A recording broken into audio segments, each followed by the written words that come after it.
Hi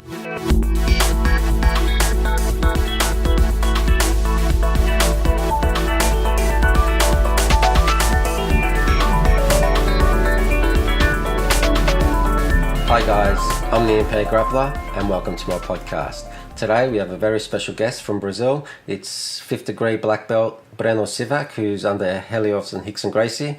So we talk about the early days, like training at the Humaita, the start of group classes, Helio Gracie's teaching philosophy, competitions, the early crowds, the importance of having a game plan. We talk about his competing and training history.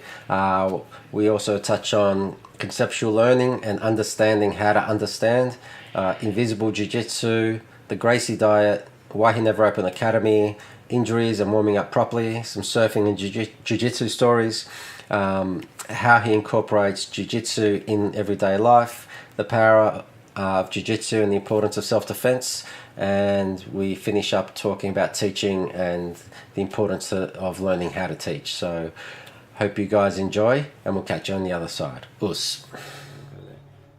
Hi guys, I'm the Impaired Grappler, and welcome to my podcast. Today we have a very special guest visiting Australia for the first time. It's 5th degree black belt Breno Sivak under Helio and Rickson Gracie. So welcome to the podcast. Thank you. So basically you've trained under Rickson at the Humaita and Helio for years. So what brought you to the Humaita? What got you into Jiu-Jitsu to start with? If you can talk about your history. First, just to clarify, I was there when Grandmaster Helio Gracie decided to open the academy to teach group class also, as before that day he teach on downtown basically private classes. On this very first stage, just a few guys, like 6 or 7, because it's the day that we are building the mats, whatever, and I was there together with Pedro Sauer and just more 4 or 5 guys. Mm-hmm. And I'm very young, I'm like 15, 16 years old, and I look this, then Rickson bring me, Rickson studying the same school as mine, and I'm starting to surf as Rickson. Rickson's a little older than me, then still surfing, then he invite me to go, we open academy to group class, then bring me there.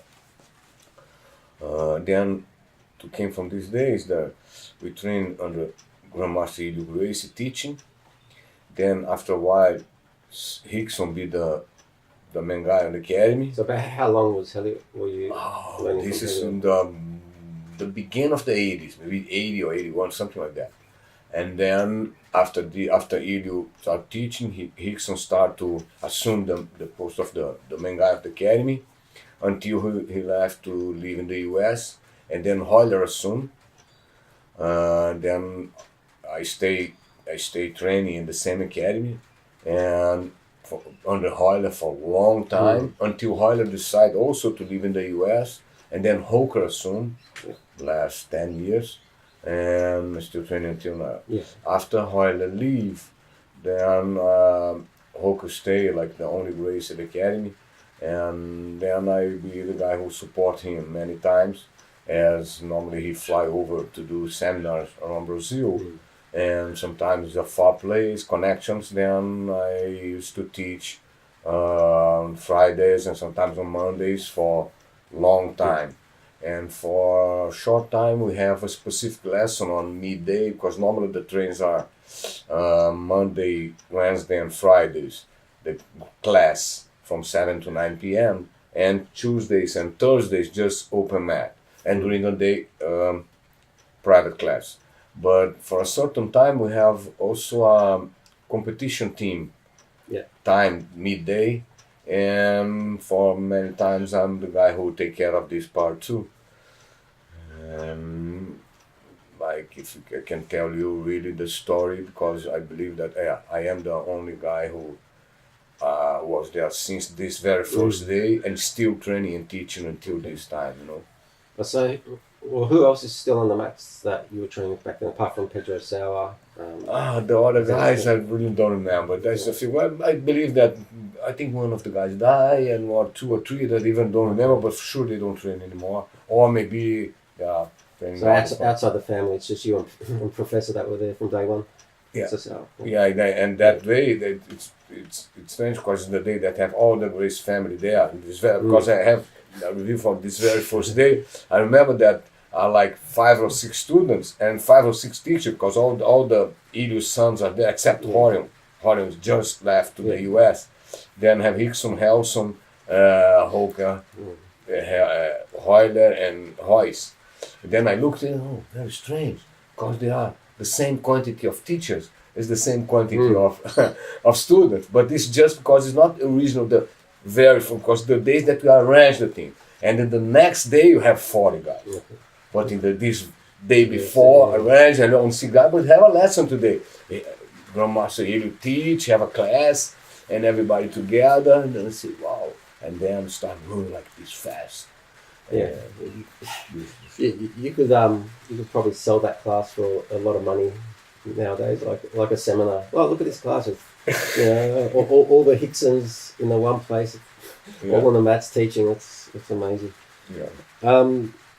So you basically got into it because Hickson brought you from school and through your friendship with that. So like you were talking about, like getting on the mat with the with the Gracies when you first got there. So what was the first year like?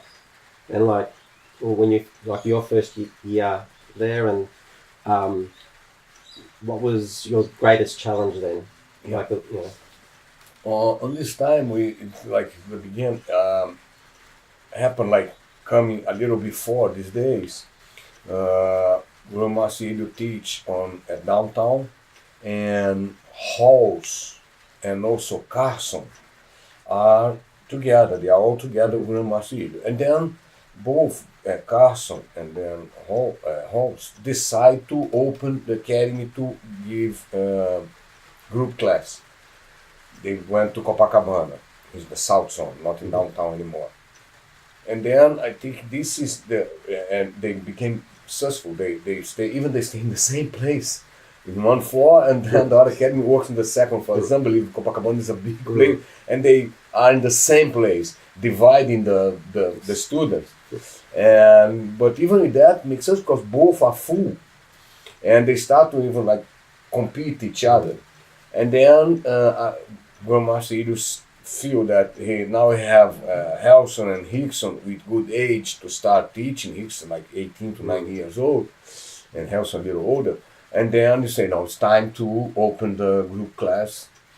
But on this time, still on Helio's mind that the private class is the goal, because he focused basically on self-defense, not too much. So was his philosophy from basically up to black belt private class, or was it up to blue belt? Like, what was Helio's mentality of how long to get to private classes, like originally before you went to the group? Yeah, the Helio is a guy out of the curve. He always think in front. I think he believed that at the moment that he opened the group class, people start to focus more on Jiu-Jitsu itself, with gi, and then came to the competition. Even for competition, Helio never agreed with competition, Jiu-Jitsu competition. Why? Because on Helio's mind, you need only to have no time fight, self-defense is the real Jiu-Jitsu means. The real Jiu-Jitsu means you always think that, do positions thinking that I'm training Jiu-Jitsu with gi, no punch, no kick, but always trying to transfer for a real fight. Yeah. This is why on the self-defense lessons, it's more close to the reality than the Jiu-Jitsu like competition way, But as things change, Helio need to adapt himself and start to accept, and before that be convinced by one of his students, Pedro Emeterio, and then they decide together to write the first book of the rules of our Jiu-Jitsu, but this modern Jiu-Jitsu, then this is what happened. Yeah. Okay. So can you talk about, like you gave the seminar last night, that we saw, and like basically your seminar is more of a conceptual, Yeah. and like you start from Yeah. in the guard, concepts in guard and mount rather than specific techniques. Yes. And you went from guards, side control, knee ride, mount to the back, and there was nuggets of information in there that was beneficial rather than just learning the techniques that you'll forget a day later. Yeah. Can you just talk about the conceptual learning versus like learning from techniques and why you do your seminars like that? Why I do that? Because in my mind, the seminar have to be something different than like a big lesson. I cannot admit that a big lesson became like a big lesson, or called in Portuguese aulão, what means a big lesson or extend time lesson. And for me, this is not a seminar have to be. A seminar have to be something different. Positions and mechanics maybe, but positions, you have internet these times, you have YouTube, everybody knows, it's easy. But when I've done my seminars, something like I've done the last more than 20 years, because I have like 25 years with my black belt. And since the beginning when I start, because I'm one of the rare who speak English, not as good, like you can see, but enough. Then I'm one of the first of our academy, of course I have other guys, who start to do seminars beside Rickson, Hoyler, and Hoyes, whatever, and of the Gracie family. And because of my English and because I like to travel a lot, I'm single, then be easy to travel around. And since I start to do seminars, I understand that when people make even some of the guys, most of the guys where I went, have only beginners like me in white belts and blue belts at max, some rare bubble belts. And what these guys need is not about positions. They need to understand the Jiu-Jitsu that I understand, and about lesson itself. Doesn't matter what kind of lesson you do. Master is not the guy who teach. He's the guy who understand how to understand. Then he be able to teach.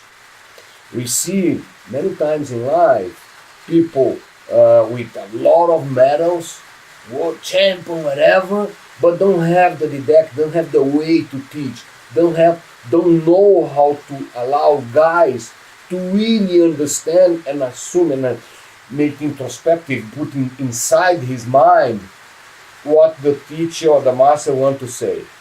Because one thing is to go to the mat in a seminar, lesson, whatever, and you make magicians there. Guys can say, "Oh my God, what type of position?" But and the guy practice, of course. You teach, the guy practice. 2 days after, you came to the guy, "Hey, show me the position that you learned 2 days ago." The guy cannot. I believe on my seminar, the guys, if you ask months after, he know. And my goal on a seminar is to allow the guys to increase on their games. I'm not there to show games to them, because this is the function of their own teacher. My goal there is to give them with their own styles, which normally the style of their teacher, and increase something on the concept of the art itself to them. When I can do this, I create a synchronicity with everybody, and mostly I can. The guys, we have a connection, and I put the guys to work with what they know, just giving small details, like Master Rickson says, most are invisible, and he's 100% correct, to adapt maybe just a move from there, then just a grip, not grip here, grip there, change the whole concept of this mechanic or position. This is why I never have a problem on my seminars, because always people have very quiet. They understand in the beginning. Sometimes people want to ask, want to like give the direction where the seminar have to go, or even the teacher. But after a few steps, they understand that I have 100% of the control of what I'm doing in that day. And since the beginning, I try to let us to understand what is the goal of my seminar. We stop, the control came, and then the guys, we could go together to basically from the positions that they know. The position that always happen in sparring at the academy, also when they compete. Then Master Helio, basically, if you see his lessons on video, whatever, we don't have as this much, but this is what he's always trying to do. To get the guys, stop, no, move, no, you are moving always like this, this is wrong, just move that way, just do this. And then after the seminar, I saw guys, and of course I have this first concept seminar, I have the second, is a sequence. Oh, everybody have it, I have also my sequence also. And then you can feel that the guys understand the concept of the not the position, but the positions of Jiu-Jitsu. Because basically we have guard, like the throw, guard, sweeps, side mount, knee in the belly, mount and back. Basically it's that. They are the position to deserve points on tournament. And this we call the basic. But this basic, sometimes you see brown belts, black belts, that they start today their own style, who is normally, but with a mistake of posture, a mistake of grip, a mistake of way, and maybe the biggest mistake, they don't have a game plan. The problem of the game plan is sometimes I ask for guys, especially when I talk about competition or the lessons about competition itself, I ask somebody saying, hey, okay, we'll fight, tomorrow I'll fight this guy, okay. And then what you do? I don't know, I'm ready for everything. I eat good, I sleep good, I train a lot, I'm ready.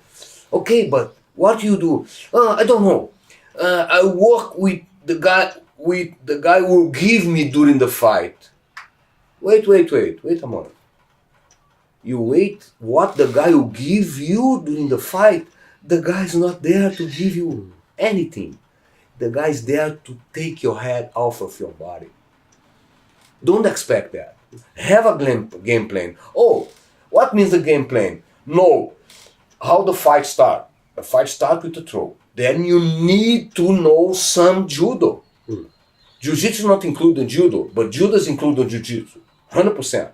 If you really don't know and don't like judo, then you have to start going to sit on the floor and do guard. Some guys do that, okay. But to do that, you know how to do. You need to train specifically how to, and train a lot, how to, at the moment that the referee say go, you need to know how to go properly to the floor to avoid that the guy do like that, it happen a lot, and start deserving 2 points or start with negative 2 points for you. This is unacceptable.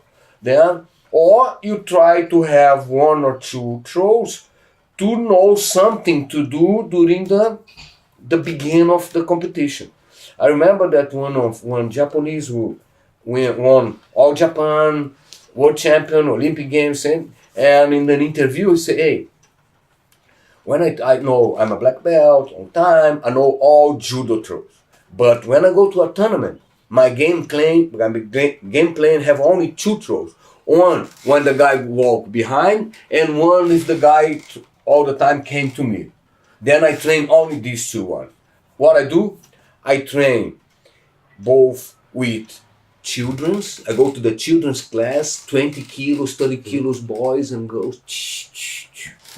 And then go to the academy until go guys with I go to a sumo guys academy with 200, 300 kilo guys and do the same throw. What happened when I go to the tournament? I put the hand, the guy fly. Because I know how to do this very gentle and I know how to do this very strong. This is a game plan. This is what I'm talking about. This is just about the beginning, but you need the game plan for everything. If you have, normally working more on the defense part than the part that you are offensive. Helio Gracie all the time say, I don't fight to win. I fight to don't lose. This is what Jiu-Jitsu about. That's it. Yeah, so you're talking about your English. So where did you learn your English? Because it's very good. Not very good, please. I'm not too bad to speak, but not very good to understand why. I receive guys from all over the world, and sometimes, special now, a lot of guys speak English, but it came years ago. Mostly, I am the guy who receive guys to speak English, foreigners, and the problem to understand is that because I receive guys from how do bro, how does, and then came a guy from Ireland, then it came from Australia who have the singing on the phone. Then my ears get confused. I need a little time, a couple of days or a week sometimes, to allow my ear to get the English. But to speak, I have this English is not good, but enough to allow people to understand. Well, yeah, it's pretty good since it's your second language. I mean, Greek's my second language, but it's nowhere near as good as your English. So this being the Impaired Grappler podcast, can you talk about your history of what injuries you've had and how you dealt with them, and if you've learnt anything from your injuries in the past, and if you do anything today? Okay. Even in the real beginning, have this thing that Helio doesn't agree too much with competition. He's more focused on private on self-defense. Of course, the sons want to compete because it's competition time. And during this time, the competition time from the 80s, especially in the 90s, we have the same crowd looking for Brazilian tournaments that we have now in the UFC. It's something crazy. Of course, we don't have the octagon, and the places are not too big, but man, it's packed. It's people, one after the other one, crazy, the mess, and normally rivalry between academies or one of the side. People invade, man, it's something crazy. 100% different than these times, everything organized, referees with the suit. No, man, it's something that, and people invade and try to smash It's real fighting. Yeah, it's a real fight, exactly. And on my history in competition, I started to compete very young, and as I have, of course, the lessons, some way that we have a local, like inside the Gracie Academy, always before the tournament, Rio tournament or Brazilian tournament, and after Pan American tournament, we always have the competition inside the academy to know who will be the two guys who represent each category of weight and belt. And this is very hard, and sometimes more hard than the competition itself. Okay. And I'm lucky because I compete a lot, of course lose a lot of times, but not like even the times that I lost my fights, I don't remember guys making points on me.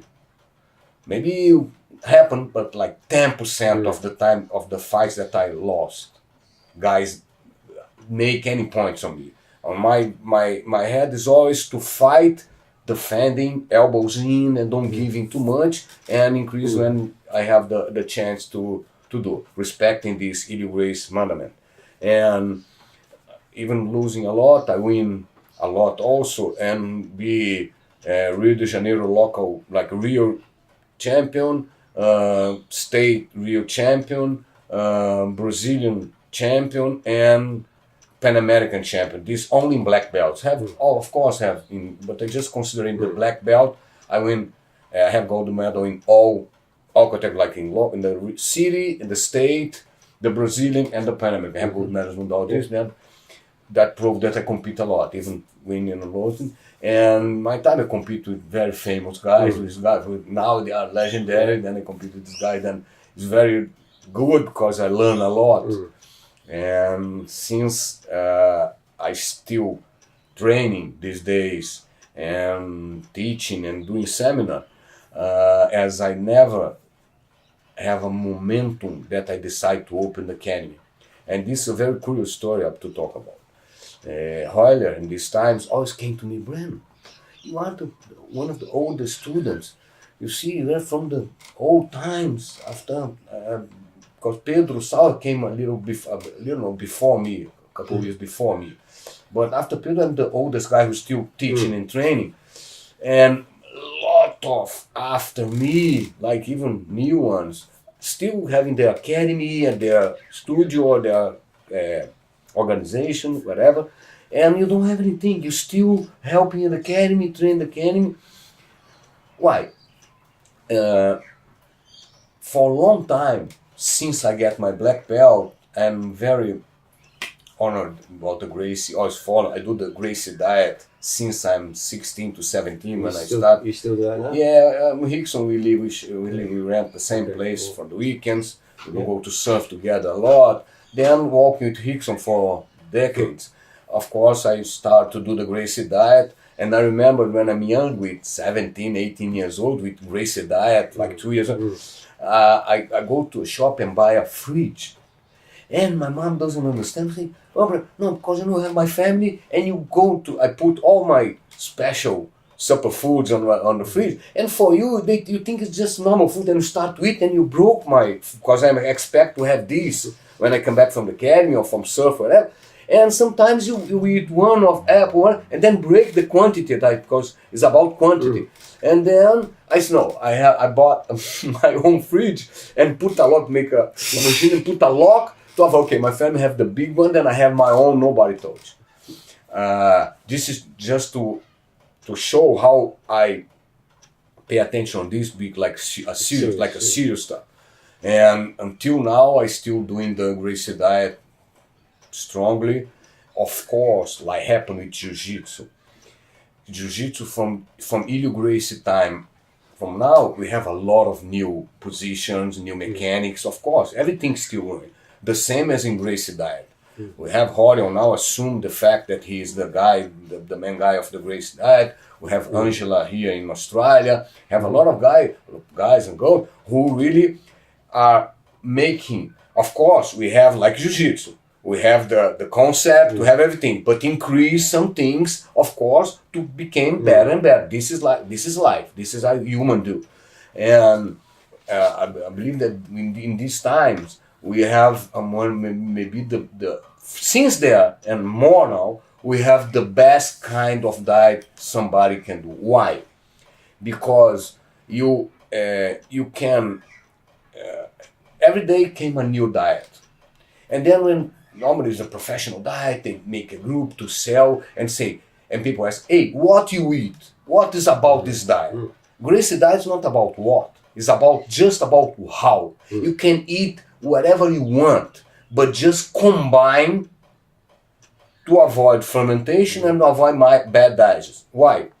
Because during this time of the study, it's not about just the taste.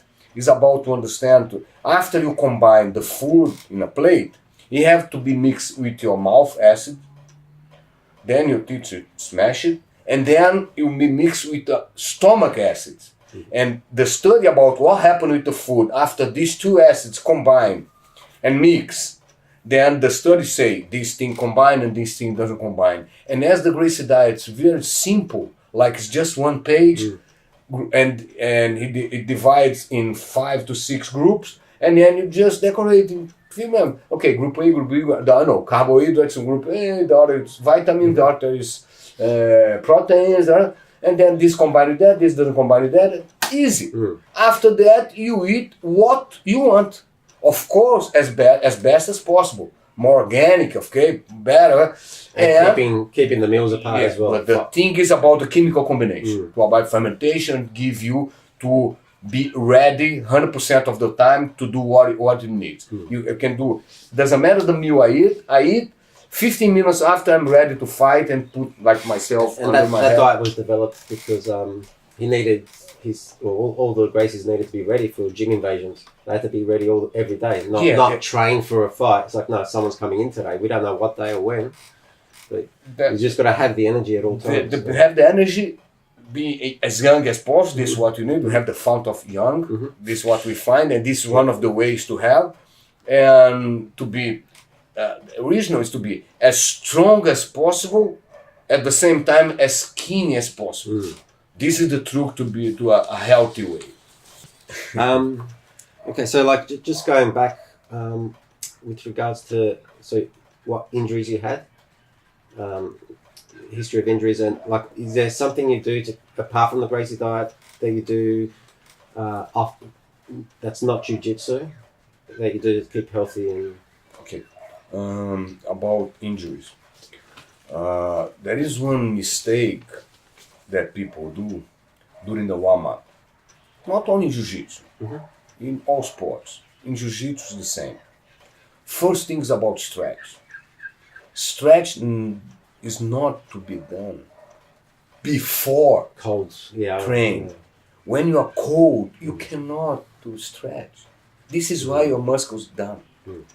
You need to warm up. Warm up doesn't mean stretch. Stretch have to be done after the academy. After you train, your muscles are hot. This is the time, and I don't see. When I teach, sometimes I do. This is the real time. After every time everybody tired, the time is over. Then put everybody to stretch.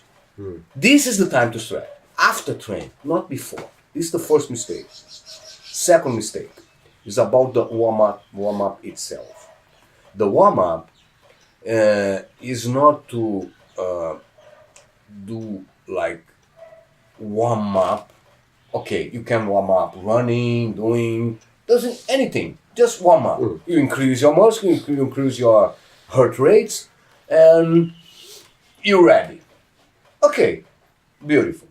But to really avoid jiu-jitsu injuries, we are two guys together with the pressure, with the atomic weight, with the weight itself, pressure on ribs, pressure on hips, pressure on elbows, spine, head. Then you need how to warm up the muscles, in special beside the spine, cervical, mid, or on the low part, close to the butt, because these muscles God created exactly to protect the spine. And this is where is the worst part to hurt, beside the hips. Also, if you have injury in these small muscles in the hips, are very bad. And then the small exercise that you just make the butterfly, avoid that. And to the spine, you need to do specific warm-up to the back. You cannot do this because this is not a lesson. Okay, but just think about concept. All the time talk about concept. And secondly, there is the third mistake.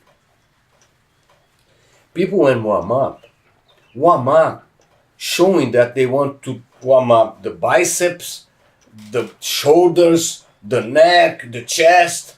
This is warm up this is workout to become beautiful, to go to the beach, to expose your biceps, your putting blood into your muscles. Beautiful. From Jiu-Jitsu is nothing. And people make confusion there. And some teachers doesn't understand this part because nobody teach them. And then they get a black belt. Okay, now I'm a teacher. And start to teach. Never have lessons to how to teach. Okay, then the up body is more for this, what I just said. But the low body, special from the core, will need to be warm. And the low body are crucial. In special this part, in special for men's. We have a lot of things when you warm up the low body on this part that will be needed. Not only to protect after became old, like the prostata, the pee, to avoid have pee when you don't want, to sex. Not only means to sex, the mechanic of the sex, but to be high on sex, that all men want too. and everything's about muscle. Okay, you need the motivate mind. Of course, you need the thing that you see or get motivated, but you need the mechanic of the situation high. And when you warm up this, you kill to this is for men, this is crucial. Then you warm up from fight, and you always be with the muscles high when you need later, when you need for life. Then, and also, the third reason, when you warm up this part, you protect the L vertebrae behind, who are normally the ones who done Jiu-Jitsu fighters. On this low part of the back, on this spine. And then if you know to warm up this part, and these muscles are one who protect the back. The Grappler protect not in the back, in these muscles. If you have a high core and this low part, low abdomen here, you have these 3-4 things protected. And people don't pay attention to that. Pay attention on to be beautiful at the beach. And this is one of the biggest mistake of warm-up. So is the, and like Steve Maxwell was saying, with Jiu-Jitsu, people like, in this position, bent over, you're always in that position, and you never do the back. That's not, like people work on their abs and their front and look good, but they never work on the posterior chain. Yeah. And that's where surfing is the opposite. You're not like this, you're like this, you're open. And he says that like surfing is a perfect complement to, because you're working 100%. Out those muscle areas. 100%. But yeah, it's very like I've got a torn hip at the moment. I'm working through to fix it. But that's this is the reason that because normally in Brazil we train mostly at night, and we have the day free. Sometimes we have to, of course, have train during the day. Private and some academies have midday train. They have the morning train, of course, but the night train historically is the fullest one. Then, if you want to train at night and Jiu-Jitsu is there, for sure you happen to train. Surf, you need good weather, good wind, good swell, whatever. Then I think it's a perfect combination. And because of that, on 97, when I won my first Pan American, my first gold medal in Pan American tournament in Jiu-Jitsu, happened in Hawaii, and I saw that a lot of Jiu-Jitsu players would do surf too. And we are going to Heights, and then together with Master Civil Betting, we decide to do a tournament in Hawaii. Then it's a very nice story because I went before, and unfortunately Silvio cannot went this time, but Rickson went, Hoyler, a lot of tough guys, and I'm the guy the producer, organizer of this first black belt surf challenge. And then I remember that I'm close to Sunset, put in a poster to show up the guys. And then there is a bar, everybody talking on the North Shore, close to Pipeline, Sunset. And then suddenly the guy came in and suddenly everybody gets stopped. No. And then I look behind, there is a big policeman, a big guy. Hey, what do you think you're doing? Then say very loud, I'm going to do a tournament for Jiu-Jitsu, surf, but only for Jiu-Jitsu guys, especially. You cannot do this in Hawaii. You need authorized for this and that. No, then at the end we find a way. We go to Sunset Beach, maybe it's the most famous beach at the North Shore, and we do the tournament that became a legendary. Rickson got the 4th place on this time, and after that it became a legend. And then after that I do this first in Hawaii, then 2 other in Rio in Prainha, with a reserve. And last 2 years we do 2 in Barra da Tijuca, and now I'm making some contacts that for sure one day we'll do this in Australia. Okay. Let us know. That'd be great. Not far from now. Okay. Fair enough. So just I ask this to all my guests. How have you found order in times of chaos? Like, there's good and evil within us all, and is there any concepts that you've learnt in your life, like facing challenges, and finding order in chaotic times? If you understand what I'm trying to say. There is one time that I was in the academy, and I am beside, and this time I think I'm Brown or something, and I'm beside Kaique, who's Carlos Henrique, who's another guy who teach in California this time. And we are sitting, and we are talking. Helio is just beside Hunting, and then I'm talking about that I'm in a company, I'm a manager, and trying to be a director or something, executive. And Kaique have the same thing. He's trying to get something better on his own job. And then we are talking, it's difficult, I don't know if I can or not. And then Helio just Hunting with it. When we stop talking, then Helio invite, hey, you guys, come here. Pay attention. You guys are here, you are almost a black belt, a brown belt, and you are students from the academy. Jiu-Jitsu is not only the train itself. When you learn the real Jiu-Jitsu, you transfer this for your own life. Then the guys who you guys are competing doesn't have any chance. No way. They say, but Master, it's not about Jiu-Jitsu, it's about technical stuff, It's about, forget about, it's the same. For sure you have skills that these guys doesn't have. 100%. They say that, they say, okay, let me know what happened. Then we go out, and after a few weeks, I ask, hey, you have, yeah, I get it. I say, I get it too. Competing with 12 guys and compete with a lot of guys too. And then we come back to Helio together, because I wait him to be together, and then Helio says, yeah, you guys come to say that you both get it. So you say yes. That's it. Yeah, well, that was my next question I wanted to ask. Like, how have you incorporated Jiu-Jitsu concepts in your life? Okay, now that. The Jiu-Jitsu concept on my life is first thing that Jiu-Jitsu give you some self-esteem. Self-esteem? Self-esteem? Confidence. Confidence. Yeah. Confident. Have more confident than anything that you can have. Why? Because normally the cowards and the guy who doesn't guarantee themselves are really the guys who want to fight and want to be. No, this is not from nothing. Normally they do this drunk. Or even doesn't drunk, don't worry. If the guy guarantees himself, he don't need to do that. He's like that, normally, calm. No, that's it. This is the first thing. After you start in the beginning, maybe in the blue belt, until you are just you don't understand too much the philosophy. Maybe on this time, some like to fight and that to show up to the friends of school, on the friends of the beach, or the club, whatever. They try to show up that they have the power. But after they start to keep training and feeling that he don't need to show this up, because guys know, then they stop and then they start to really understand the Jiu-Jitsu philosophy. What means in most of a martial art. Of course in Jiu-Jitsu we have this too. Of course we have problem with some students who doesn't understand that. Then this one of the main things that the teacher have to always reinforce when they teach, I'm giving you guys, especially children also, we are giving you some weapons that can be lethal weapons.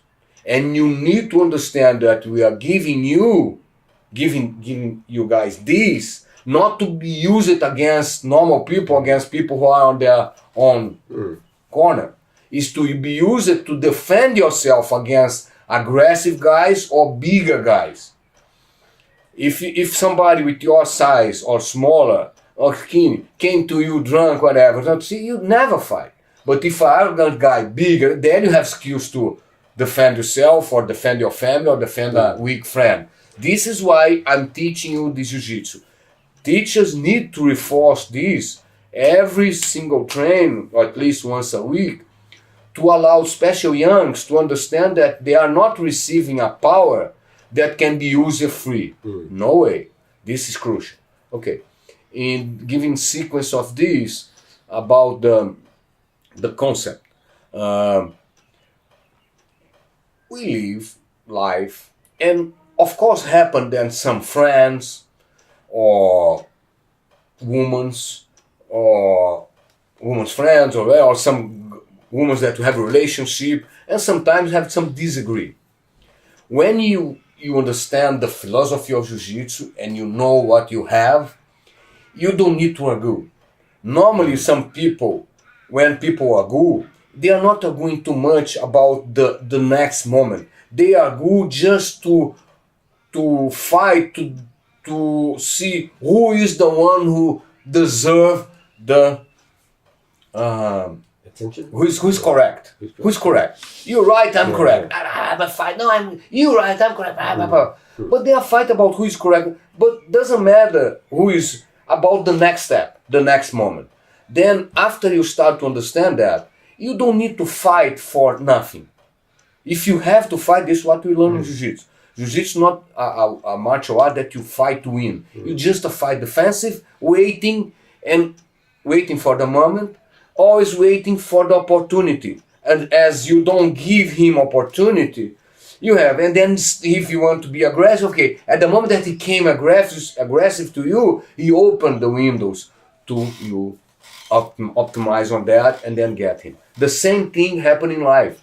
When you have these kind of problems without mechanic fight, without physical fight, people want to fight you with using the mind or just in theory.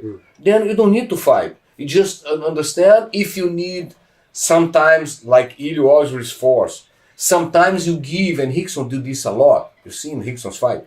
The guy want the arm, okay. Then you give the arm or over, like more than the guy want, or not too much, just a little. Then the guy, okay, this is what I want. And until he's looking to look, then I'm going to his neck and go inverted choke, whatever.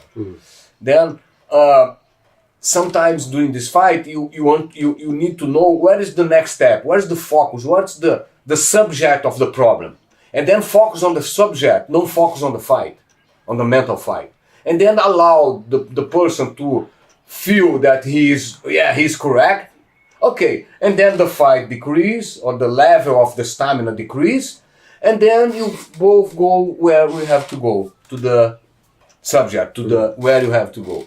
Then this is one example of transfer Jiu-Jitsu to our own life. That's it. Yeah, fair enough. So any advice for someone sitting at home on the couch that they look at Jiu-Jitsu and they're like, oh, I'd love to do it, but I'm too scared. Yeah, and everyone, or I need to lose weight before I start. This is one big mistake from the teachers. Big mistake. Unfortunately, we don't have teachers prepared to be teachers. They bring like osmosis, came learn, like a student learning the teacher teach. And then suddenly deserve the black belt because they have good skills at the academy or win some tournaments. Beautiful. Black belt teacher immediately. This is the mistake. Because you don't have the lessons about how to teach. This is the biggest mistake of this time. And during the time of teach, that you need to have a feeling for many things. People think that teach is just to be in the corner, putting the couples more or less the same size, more or less the same level, and allow them to fight. Most do that. Works, yes, but doesn't work as good as have to. Why? Many reasons. Have a book of reasons. But let's see one of the principal ones. Sometimes what happens? You have like, for example, you have a class with 15 guys. 5 are white belts, 5 are blue belts, and 1 black, 1 purple, 1 brown, whatever. And then you are the teacher and you are ready to do that. What you do? You give a class for the 5 whites, the 5 blues, and then the brown and the purple be like saying, oh my God. What you do? This is one problem. And people are not ready to fix this problem. And sometimes, normally, they do the class from the brown belt or the purple. Because they understand that, oh, if I do the one, the guys will like a lot because they are white belt. They say, oh, I want to understand this in the future. Then I will stay here on this mat because I will come here every day to allow my mind to understand what is happening. There's a little bit of ego in there. But this doesn't happen. And the reason that a lot lost the white and blues is because of that. People feel that the lessons too much to them. The lessons And the other day, the guy still didn't, because the teachers, my new teacher, want to show up that he know to the youngs or to the beginners that he know a lot of things. And then the guys come back home the first day, the second day, after a week, and don't understand too much. And sometimes the guys get anybody, a blue belt, whatever, to avoid that, leave these white belts alone and get a blue belt and make some beginners to this guy to allow him to start to understand Jiu-Jitsu and until he teach the group class. What motivation have these white belts to have a lesson for a blue belt? Good, because his friend, maybe he can work for a minute, for a while, but not to have a lesson. The crucial momentum, is exactly the white belts and the blue belt. They need the teacher to take care of them.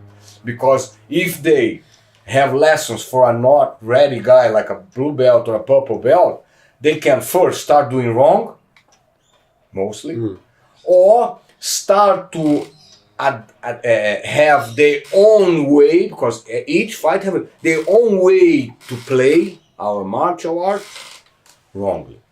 It's like a tree. When the tree grows, it's like just that. But if when it grows, something happens and it curve, he will grow like that, not like that. Then the beginning is the most important part. To put this guy truly to grow, to be big and to expand, not to be curved and then make bad things, touch the floor and have humidity and kill the flowers, kill the plant and kill everything. The same happen in Jiu-Jitsu. Then in the beginning, this is hard to allow guys or teachers to understand that they have to take care of these ones. And if the graduated guys doesn't like us, then you get them on private or after, when these guys have the first attention, not the secondly, and then you take care of these guys.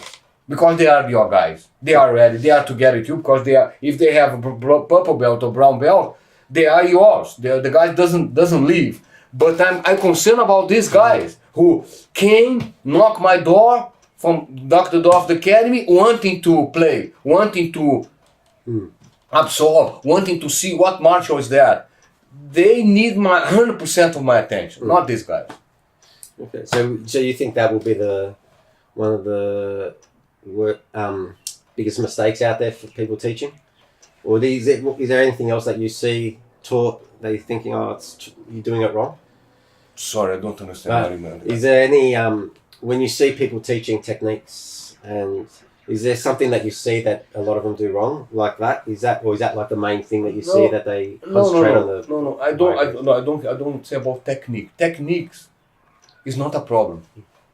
Because even you, there is some teachers who do, and it's not wrong, show the same position in levels. It's a good deal. I agree with that. Some do different, but some do that. What means? I show the mount. Then you show a mount very basically. And then give a lesson for basic mount. And then the next time you teach mount again with just a little more. And then give that just with a little more. Some guys look and say, oh, man, something more or less the same lesson for me. As the same. Oh, this teacher is not good because I'm basically repeating every lesson from this week. I'm here 1 week, 1 week, and he teach 3-4 days, and he always teach almost the same thing, just giving just a little. Oh, I believe that I'll spend 25 years to get my blue belt. I go to the corner because the other guy, they say that they show magician every day. What happened? If you reinforce the basic and give him, I think you give him the sense of what to do automatically. Do really correct, because there is even seems that's the same. It's never the same. Always you take care about the posture, about the grip, about the weight, about how to move your body, about how geographic weight, about atomic weight, about everything. Then you need to have this slowly, yes. As we have only in advanced, offensive position, it's mountain back. We don't have 1,000 ways. This mountain back. Then mount have to be done like not thinking to submit, but thinking to stay. And I always, when I teach, and then I give the lesson, then and then we start the sparring time. Then I give, we don't start like shaking hands and go by on the knees, what normally happens. Okay, let's start with everybody mount. The less graduated or lighter guys mount on the more graduated or heavier guys, okay? And then I put everybody mount, go! 5 seconds after, normally, 95% of the time, 10 seconds to fit. All the group, 8 couples, 10 group, 20 group, all not mounted anymore. Unacceptable. And it's the same guys who want to go to the other academy because say that, this master is just saying mount every day and don't say me again. Okay, show me how to mount. Mount me. 2 seconds out. You don't know how to mount. I'm a purple belt, brown belt, and mount you 1 second to put you on. You don't know how to mount. You have lessons of mount? Yeah, I have lessons. I know how to mount. Okay, mount me. Unacceptable. Because you don't understand. You always want to mount to submit. They don't know how to stay there. Just an example about a lot of mistakes that guys do during the teach itself. Okay. All right. Just finally, has teaching techniques helped you understand your teachers better? Has teaching helped you understand learning like the teachers better? Sure. When you teach, you need to. This master or the teacher is not the guy who teach. It's the guy who understand how to understand, then be able to teach.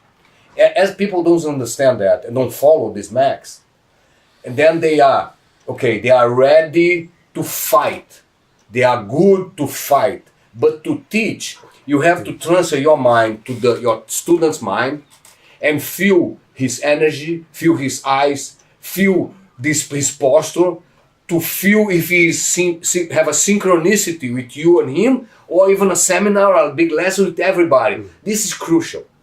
A good thing is to have lessons for to be a teacher in school, whatever, any kind of teacher. If you have lessons to be a teacher, doesn't matter teacher of what, then you deserve lessons about how to teach, to allow you to understand how to understand. Yeah. Because it's not osmosis. Put you to understand. Okay, but no. And you can feel that you are teaching, the guys are looking there, the guys are not concentrate or not looking at you. Then you need to come back to the very first point and start again. And I do sometimes. When I feel that people lost, or I go a little fast, or it be too complicated for some, and I feel that the guys start looking beside, start to look at the kimono, and say, I feel it's hard to have this feeling. But you need experience to have that. Then you stop and return from the beginning. When you return from the beginning, you feel that some guys say, feeling that, the guy's repeating. But when they say, they show you that they resynchronize with you. And then this, apparently can show that it's bad. No, it's very good. Because now I have everybody again together, which I'm trying to pass to them. And then I restart with everybody with the same syntony with me, synchronicity. This is crucial. Because sometimes people start to talk, and everybody's looking, done. The lesson is a lot. Yeah. All right, I think that'll do. That's a good place to stop. Okay, thank you. Pretty We can awesome. talk for 20 hours about this, because I love that. Thank you very much, and hope help guys to understand a little about our Jiu-Jitsu world. Yeah, so is there any links or anything, social media that no, put out there? Unfortunately I don't have this thing. I go to the famous guys. I'm just one guy trying to help somebody and trying to share my knowledge, okay? Thank you. All right, no Just my name, Breno Sivak, that's it. You can find me whatever in Facebook. Enjoying Australia? Yeah, I'm enjoying Big culture. Very nice, yeah. Thank you. Alright, no worries, thanks. Okay. Alright, take care everyone. Okay, thank you. Alrighty guys, I hope you enjoyed that podcast with Breno Sivak as much as I enjoyed doing it. Yeah, it was a great honour and it was a privilege to be able to do that podcast with him. Yeah, I highly recommend attending one of his seminars if you get a chance. You won't be disappointed. So, yeah, if you like this podcast, there was a lot of cool concepts that are transferable to life. So if you liked it, hit that like, subscribe, share, leave a comment down below. Also follow me on my other social media. And yeah, we'll catch you next time. Us.